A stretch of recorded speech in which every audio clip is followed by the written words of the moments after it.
my name is Anna Fronzaglia from the DC metropolitan area. I grew up in a very faithful and dedicated Catholic family, and from there it really planted in my heart to pursue my faith, as well as be encouraged to look into what it means to be Catholic, especially my identity as a Catholic woman.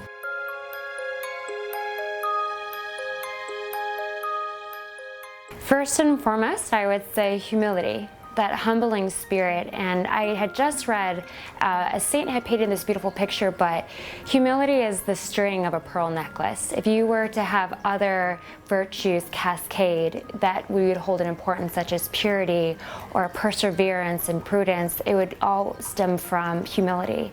So that, as well as faith. Women and men alike, all persons with faith, it allows them as the breeding ground for trust and hope into something more, and continue to give them conviction and passion to grow in that. And lastly, a woman who knows herself, that identity, having a self-purpose, a self-worth, that identity grants them the ability to have a conviction, it grants them the ability to have a confidence. And then that confidence, it gives them something beautiful, an interior joy, and knowing their boundaries and knowing that I've made mistakes, I've accepted that, I know who I am, and I know what I'm capable of. As women and all persons, to be honest, we have our physical makeup and our interior makeup. We have a physical identity and can say that this woman looks like her mother, looks like her father. But there's also this interior genetic makeup, this DNA that God had invested all human beings and all souls, a default setting to be good, a default setting to love that is something that's true and that's beautiful and kind and compassionate, and a convicted heart to do the right thing. And with that interior soul, that interior DNA, that default setting, women, there's something uniquely and intrinsically beautiful.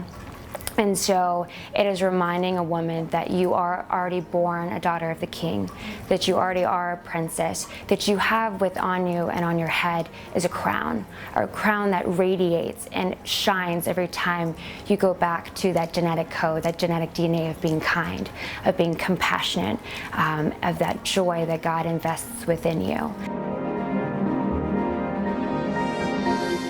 Again, going back to that first lie that Satan had told Eve, right? The woman who was made to be mother creation. You're not enough, Eve. I'm sorry, but God made you incomplete. And therefore, you have to take this apple from the tree. Women to this day, women, you're not enough. You have to believe the lies that you have to sell yourself into this artificial happiness, whether it's self-image and women who suffer there, or to say, women, you're not enough. When it comes to being loved, you have to sell out your body and do things that contradict your nature. And having women live or believe in that lie.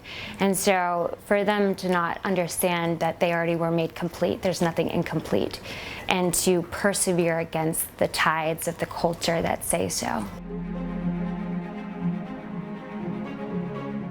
I would go back to the new Eve, our Blessed Mother.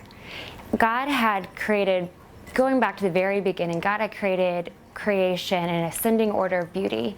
And the first mother he had wanted for the world and model was Eve.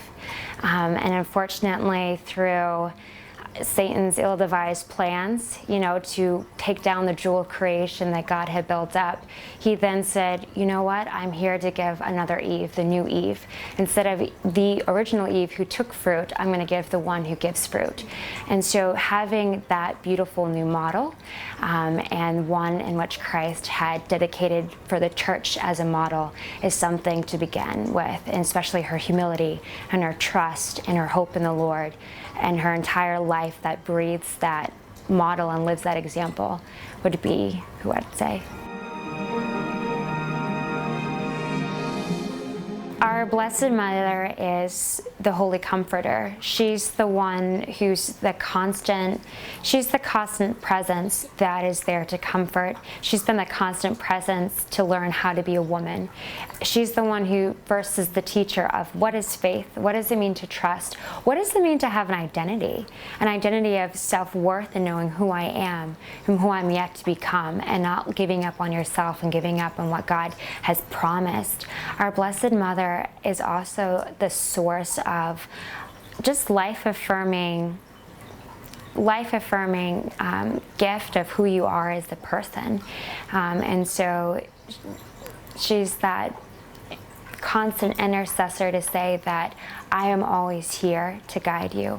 I am always here to be the mother that no matter what happens with you feel you can't go to your Father right now in time, I'll be the one to intercede on behalf of you. I'll be the one to speak up for you when you feel you don't have a voice, and the one to dry your tears when your heart is breaking, and to take all those pieces and then make you whole and new.